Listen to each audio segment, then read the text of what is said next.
you are new, she is my little fur baby and I love her so much. She is a little chihuahua and she is my gorgeous little baby. Let's pop you down. So if you hear little pit patters, she's in the room. So hi guys, welcome back to my channel, or welcome to my channel. Like I said, I had a little bit of a virus, guys, a little bit of something, but it's not been like a normal cold. Do you like my backdrop? That's the main thing. So I have literally stuck into this house, gutted it out. The beauty room's looking the way I want it.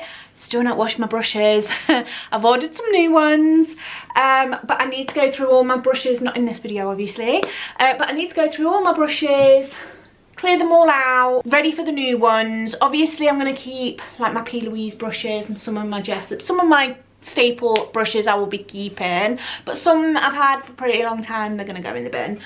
But yeah, it's November, it's finally November. I have got the Christmas backdrop because as soon as November 1st hits, baby, it's Christmas, okay? So basically all I've been doing, I've watched all my Vampire Diaries. That has now sadly come to an end for another time. This year, it's come to an end. I'm so sad. My Damon Salvatore fix is over. Let's just jump straight into it because I did ask some questions and you guys delivered. So in total, we have 14 questions to get through. So grab yourself a cup of coffee, grab yourself a snack, guys, and let's just jump straight into question number 1. To wax or not to wax down there? I don't wax down there. I trim with a pair of delicate scissors in case she's got a bit out of control, and I shave, to be honest. I get my shaving foam out and or my conditioner is even better, and I love to use men's razors when I shave down there because it gives you a closer shave. So I've never actually waxed down there, but I do shave. Never go against the grain. That is the trick, because you don't want to be getting any ingrowing hairs down there because it ain't cute and it hurts, okay? Tips for making friends is to be yourself. Be open, be chatty, be that perfect person that you are. Go out there, because with life you have your circle of friendships at school and they tend to fade out once you go to college or university, and then you have your friends at college and university, and then life takes you in different paths. You have then your partner, work friends and stuff like that. So always be yourself. Always be ready to meet new people, because having friendships is so vital, especially going into new workplaces and stuff like that. Just be open, just be friendly, open. And yeah, I mean, it can be daunting. It can be really daunting trying to make new friends, establish what that person's about, if you've got any interests or anything like that. But always be open when going into new places, whether you're going into a new school or whether you're going into a college environment, or if you've just started a new job. Always be open, because you can always judge it after a few weeks or whatever, or even a few days. But yeah, always be open to make new friends, because we all need friendships. We all need those, you know, you have your girls that you go and have a drink with, you've got your girls that you go and chat with about life goals, you have your best friends that you go and chat about your intimate's darkest secrets that you go and share with them. You have your friends that you just nip and go and have a coffee with now and again. But it's always good to have your group of friends, but always be open to making new friends. But my tip, really, my number 1 tip is just be yourself. Be 100% authentic. Do smear tests hurt? I've got my first one coming up soon. Honey, seriously, they do not hurt at all. A smear test it's uncomfortable because you can feel a lot of pressure when she's down there. But in general, a smear test, it is so important, girls, to go and get that smear test done, because obviously if they find things out, they can sort it, they can treat it, and they can be on it. It is super important to make sure that you're checking down there for any signs of discharge or anything like that, or anything that's not normal or not normal for you, and you go to the doctor and you get that sorted. But your smear test is 100%, you need to have that done. Also with checking your breasts, and stuff like that. But with a smear test, it is nothing to worry about. Like I say, that you'll just lie on a bed, they'll ask you to open your legs, obviously you'll take everything down from the waist down, and it's a little bit uncomfortable with your legs up in the stirrups. She's down there doing whatever. She's got a big light, looking at all the bits, okay? Your dignity completely goes out the window. But it's super important to have it done. It's super, super important. And yeah, it's definitely something that us girls have to go through. And the only part about it, it's a little bit of pressure down there. It can be a little bit tad embarrassing. My gynecologist tends to talk about holidays. She brings up she like asks you lots and lots of questions anyway. So she'll be asking you random questions like your birth date, your name, your address, other things, health issues. If you've got any concerns, she'll be asking you that. And before you know it, you're walking out the door and it's all done. It literally takes a few minutes, a little bit of pressure, a little bit of awkwardness, but it's done. And then you can rest, you know, you can rest. It's done, it's been done, and they can do what they need to do with it. But number one rule, it's super important. Please make sure you get your smear test. How do you get over an ex? Right. I've had my good share of exes in the past. Some that have ripped out my heart, stamped all over it, and just thought it was absolutely normal. It's not, and it's gonna hurt. It is gonna hurt. Block them on absolutely everything. Everything you can think of, block them. Go to your girlfriends. Go to your girlfriends because they are your main support. Girlfriends, family, even friends, any friendship groups you have, go to them because they are your main support. You need that support group. You need them to take you out drinking when you want to be drinking and you want to be a hoe for a night, okay? You need the girls and the guys who are going to lift you up, make you laugh, have a good time, take you to a theme park even though you hate them. Go and have a coffee. Make sure you're not dwelling on all the good times, because you will. You'll sit there and you'll dwell on the good times and you'll think, that's not that bad. It's not that bad. But red flag, honey, it is. Because if you're sitting there thinking it's not that bad, that big red flag is telling you it is, and it was. So never go backwards. We all say it. We all do it. I'm guilty of it. I went back, come back. Then I completely ended it. And now I'm in a fantastic relationship for 11 years, almost 12 years, with the man of my dreams. I absolutely love him so, so much. But to get rid of an ex, you need to delete. Delete and erase. No photos, no pictures. If you were in a group, friendship group together as a couple, but now you're not, see them friendships without him involved. See them, other friends, tell them what it is. You know, don't say you need to choose between me and him, because that's not fair on them. But they do need to be supportive. They need to be supportive with you, and they need to be there for you and for him, but at separate, different times. But my real number one, delete. Eat as much ice cream, scream, shout, have fun with your friends. Keep those friendship groups. When you have the love of your life, the man of your dreams, your boo, your babe, keep your friends at, you know, keep your friend circles, because they're the ones that will pick you up when things get shitty. They will pick you up. They will help you when you're feeling completely crushed, because you will. You'll feel crushed. You'll see no light at that end of that tunnel. But believe you me, your friends will be the ones to bring you back. Your friends and your family. Keep those support systems, because if you are even with somebody right now and they're pushing your friends away and they're pushing your family away, red flag.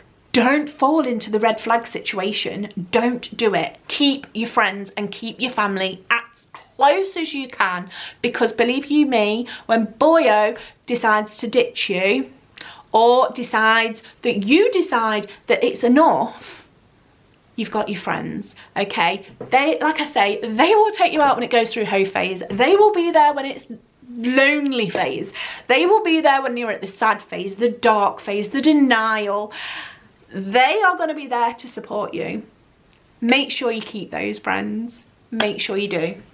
I don't know why I keep clapping, but I'm so passionate about it. Make sure you keep your friend circle, because when you are in that dark place, which you will be, because it doesn't matter how long you've been with that person, once they become your ex, you will have a dark phase.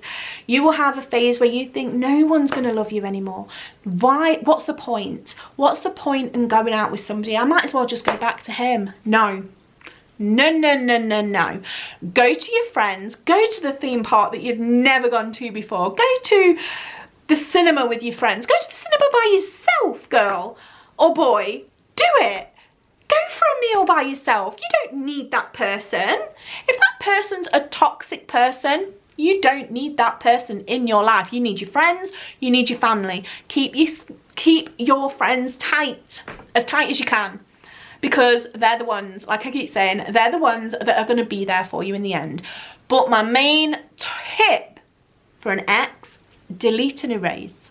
Delete and erase. I wish someone had told me that, because I've been in some dark places before. Are thongs uncomfortable? I cannot do it because so many girls wear them. Am I crazy? No, you're not.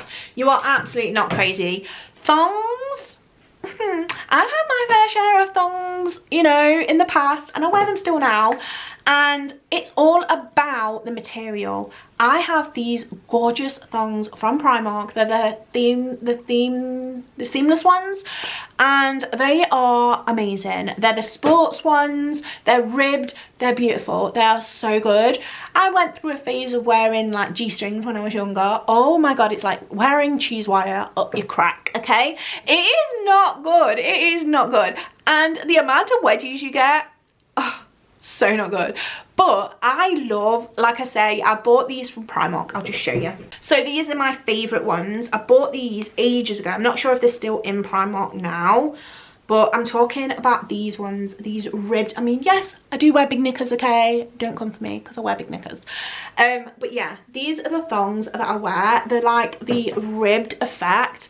Oh my god, these are the most comfortablest thong I've ever worn. So if you want to try out these kinds of thongs, I would go for like these nice ribbed effect stretchy thongs, and they're like the cheese wire either, girls. They're the most comfiest thong I've ever tried, and I would highly recommend if you can get your hands on them. Is it normal that sex just seems so weird to me? Maybe it was taboo in my childhood. Growing up, sex talk was the biggest taboo ever. It was taboo in my family as well. Growing up, you really didn't really speak to especially my mum, you really didn't speak to her about sex. It was embarrassing. I was 19 before I even had sex. So it was a very daunting, very scary thing. But back in the day, it was not something a lot of parents would talk about to their children, their teenagers. They never really spoke about it. It was just something that obviously you spoke with your friends about, and it was very taboo when I was growing up. Like I say, I was scared of it. I was actually scared of it because some of my friends told me some of these stories you would not believe, okay? They told me you bleed for weeks after. They told me that it was increasingly painful, and it was the worst experience of my life. My first time was the worst experience of my entire life. And it's fine, because everyone's first time isn't going to be that magical experience like Jack and Rose on the Titanic. It's not going to be like The Notebook, okay? It's life. It's going to be awkward, especially if you're both if you're both virgins, and it's going to be super awkward for him. It's going to be super awkward for you. And yeah, sex is awkward and weird, but it's a magical thing. Like when you find that one person that you can connect with on a super level and be so confident and so at ease with someone, then sex is wonderful. It is a wonderful, wonderful thing between two people that absolutely love each other. It's just one of them things. We all go through it. We have that awkward kiss. We have that awkward getting undressed in front of a stranger that you've only just met a few weeks ago or whatever. But yeah, we've all been there, and it is awkward. It is a really, really awkward situation. But once you're really comfortable with somebody, never do it just because you feel like you're getting pressure off them, because that's a red flag, girl. Red flag. Don't do it if you feel pressurized by the other person. Only do it if you want to do it. If you feel comfortable enough, that other person feels comfortable enough, and you both want to do it, then it's fine. Just make sure that you're completely protected. Either you're on the pill, or if it's the first time ever with this person, always use protection. It can be a bit weird. It can. So you're not wrong. You're not crazy. It can be a bit weird, and it is a taboo subject for a lot of people. When to know it's time to walk away from good friendships / relationships. This one's pretty hard because you can get toxic friendships, you can get toxic relationships.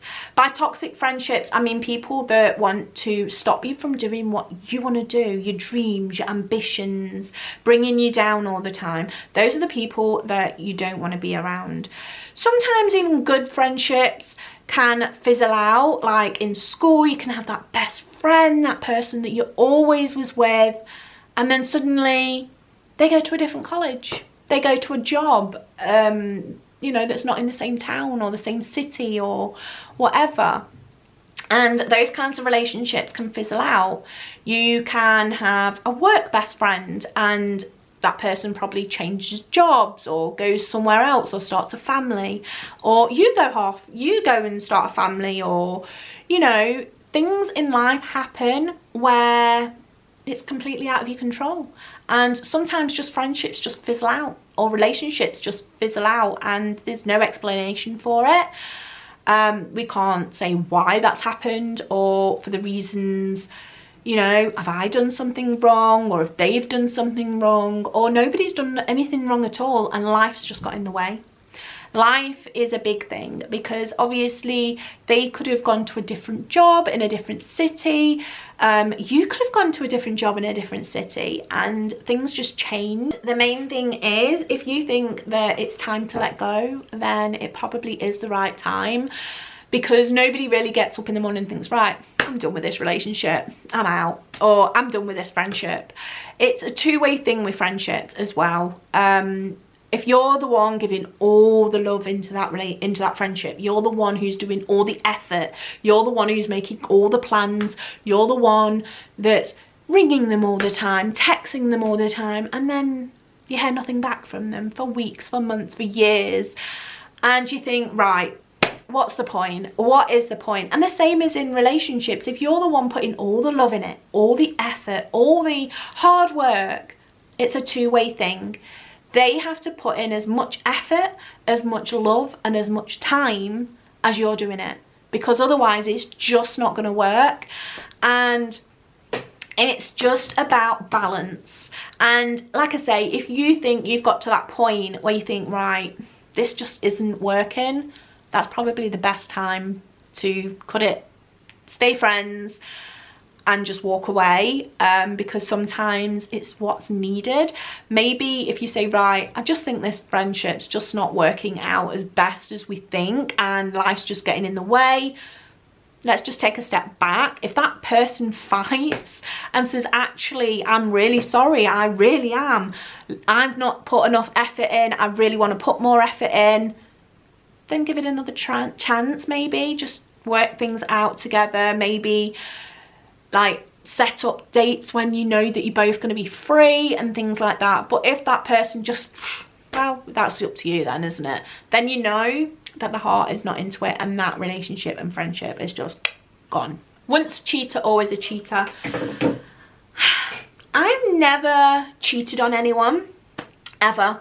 Never done that. I don't believe in it. I don't. If you are not in love with that person anymore, if you have sexual attraction to another person, or even flirtation to another person, then it's Me personally, I would just end the relationship I'm in and maybe pursue the other one. I have been cheated on and it's not a nice feeling, and I wouldn't want to make another person feel the way I felt. And in my opinion, yeah, once a cheater, always a cheater. Not being funny, I would not, I've been there, I have been there and gave that person a second chance. I shouldn't have. I should never have given, because that opens a window. That's like, she's not that bothered. I'll just cheat on her with somebody and she'll have me back, because she always has me back. Until the day I didn't.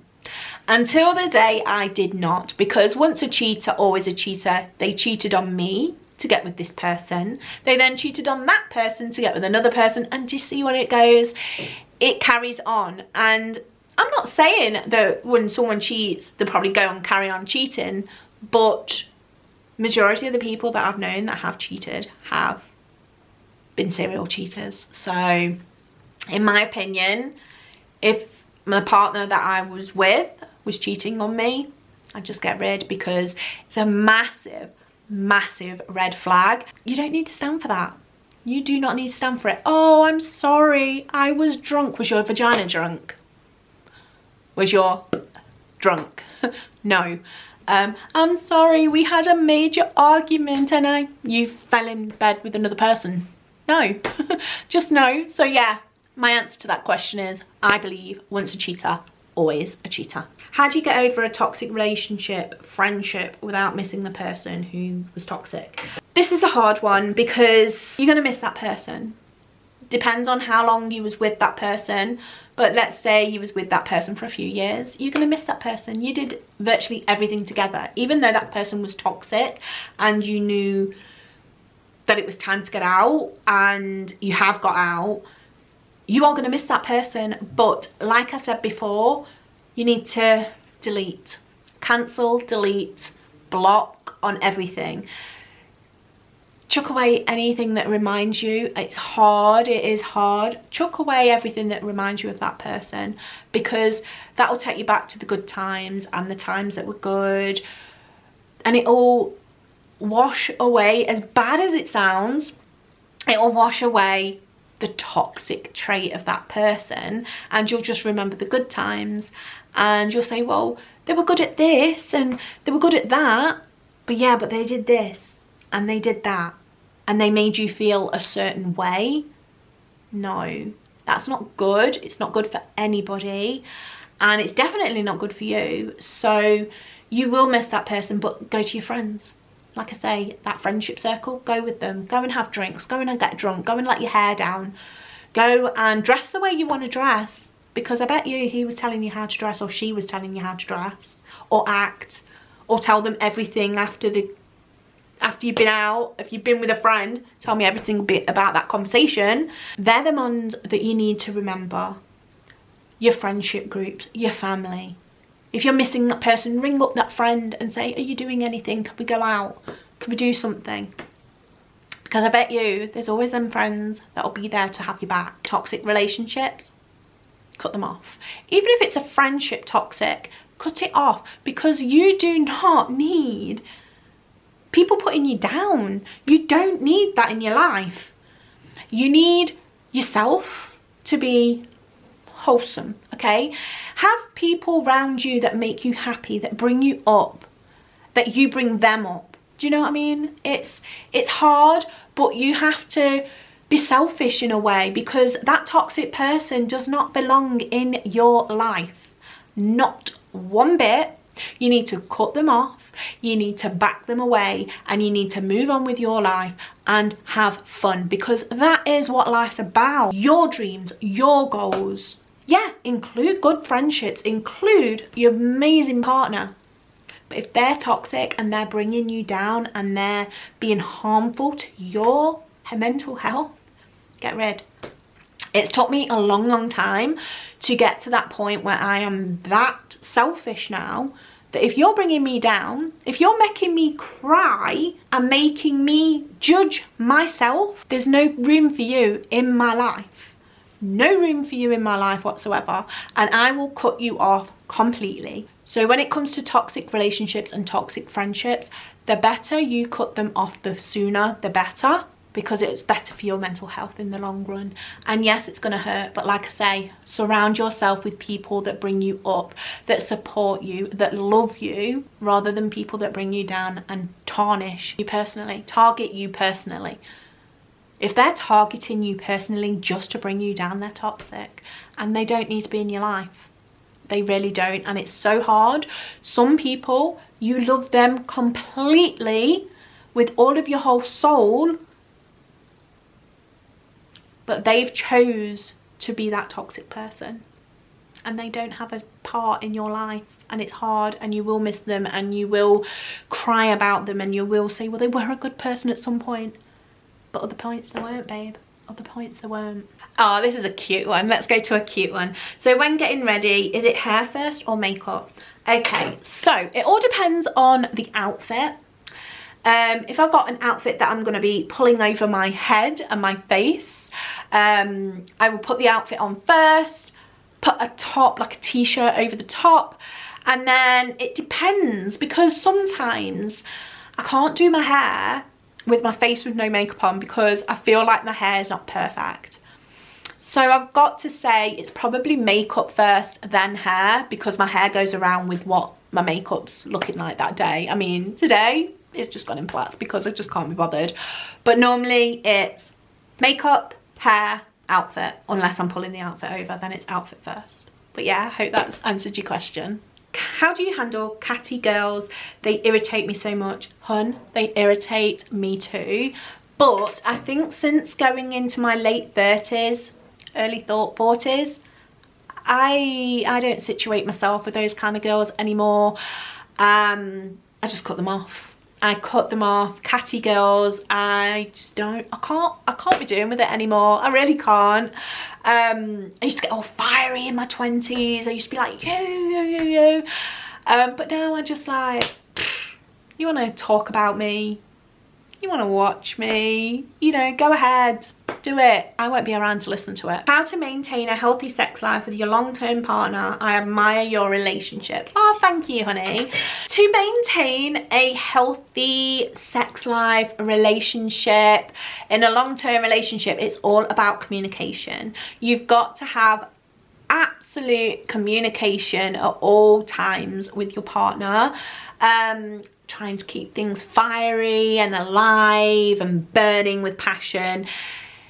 It's hard when you're both in full-time jobs and you are absolutely shattered by the end of the day, but you've always got to make that time for communication with each other, for cuddles with each other, to show each other little bits of appreciation. You're like, oh honey, I'll make you a cup of tea. I appreciate you. I bought you a bar of chocolate. I appreciate you. I buy you some flowers. Appreciate you. Be open with your partner, talking about new things that you want to try in the bedroom. Maybe you want to do a date night, you want to go on adventures, even if it's just for a local walk around the park, as long as you're both together. That's the main part. I mean, for me, I'd say communication is absolute key, because you can't just both sit there like oh, if you like my phone cover, by the way, guys, I'll link it down below. I got it from Amazon. But yeah, communication is 100% key when it comes to a healthy, whether it's with your sex life with your partner, whether it's just home life, you know, doing things together, washing the pots together, cleaning the house together, being a complete solid unit is what I'd say is the most important thing about a healthy relationship. But that 100% one is communication. Make sure you're talking all the time, open to new possibilities in and out the bedroom, and yeah, always keep your man happy, or he keeps you happy. Keep each other happy. Obviously you can't do it all the time, but majority of the time keeping each other happy and that open communication is key to a vital, healthy relationship, in my opinion anyway. Peeing with tampons. I don't wear tampons. I'm more of a pad kind of girl, but I have heard that people just pull the string to one side and take a pee. I've always been scared about using tampons myself personally.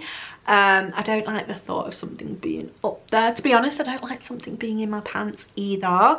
The whole period situation is not cute, and it's horrible that us girls have to go through that every single month. We have the cramps, we have the bleeding, we have the cravings, we have the period poops.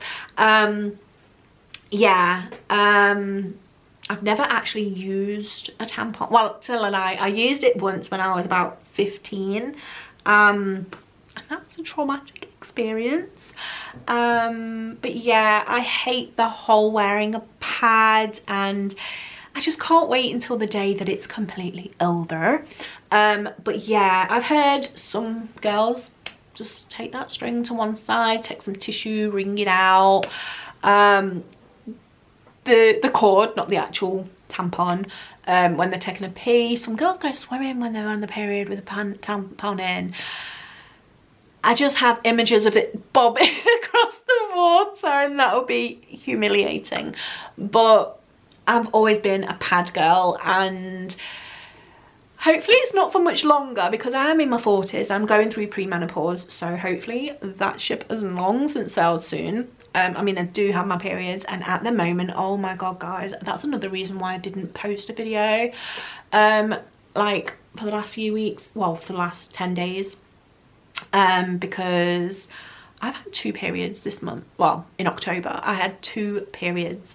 I had the biggest period of my life, and then I was off for 2 days, and then I had another one, and oh my god, not the best. And I like broke out all across my chin and my face, and it was just horrific. And then I wasn't feeling so good. I kept having these headaches, my nose was running, and the body aches and all that. It just wasn't, yeah. So I'm feeling a little bit better myself. I've got a little bit croaky throat. The last question, guys: how to practice self-love and confidence. Self-love to me is not about all the materialistic stuff, or I'm going to get my nails done. No, that's not self-love in my opinion. Or getting my hair done, or, you know, or getting a facial or something like that. They are parts of self-love. They're like a self-care kind of thing. Self-love for me is waking up on a Sunday, stripping the bed, putting it in the wash, putting it on the line, scrubbing the whole house, making the house smell and look amazing like it does today. Self-love for me is going through all of my stuff and chucking out what I don't need. That's like a self-care, and having my beauty room look nice and things like that, and making myself feel nice, like running myself a nice bath, and stuff like that. And confidence comes with time, because I am the least confident person on planet Earth. So I fake it until I make it, because confidence is a really hard thing for me. So I come across as I'm all confident on camera, I'm really happy, I am happy, but I come across as this really confident person, but I'm talking to myself in a room with a camera. I'm talking to you guys, obviously, but the thought of videos going out, like, it scares me in a way, because I'm thinking, do people like me? Do people not like me? Do I like my channel? But it makes me happy. So that's part of my self-love. Setting up the camera, doing content, setting up a background, that is personal, like, love for me. And self-love and preservation. Self-love, oh, it's so amazing, and you should do it all the time. Self-love is important for your mental health and well-being. But yeah, with confidence, I just kind of go with the flow and try and be as confident as I can in every situation that I can be. But it's hard. It is hard. I'm not going to front it. But self-confidence is a time builder. You build on your confidence, you get more confident in doing certain things. When I first set up my YouTube channel, I had not a clue. I did it on my phone for one, and I edit on my old PC. I've downloaded an editing app, which is Wondershare Filmora. I edit my videos on that. But when I first started, I didn't have a didgeridoo.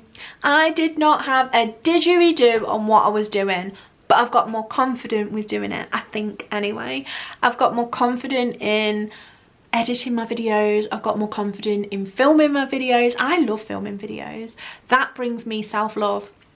I love sitting down chatting to you guys in the comments. I will be doing, hopefully fingers crossed, I will be doing a live at some point, but we're building up to that with the confidence. We're building up to that. So I hope you've enjoyed today's video, guys. If you have, give me a thumbs up, subscribe to my channel if you haven't already, and press that notification bell so you get updated every time I upload a video. And I'll see you in the next one. I hope you're all well, and I love you so much. Bye guys, bye.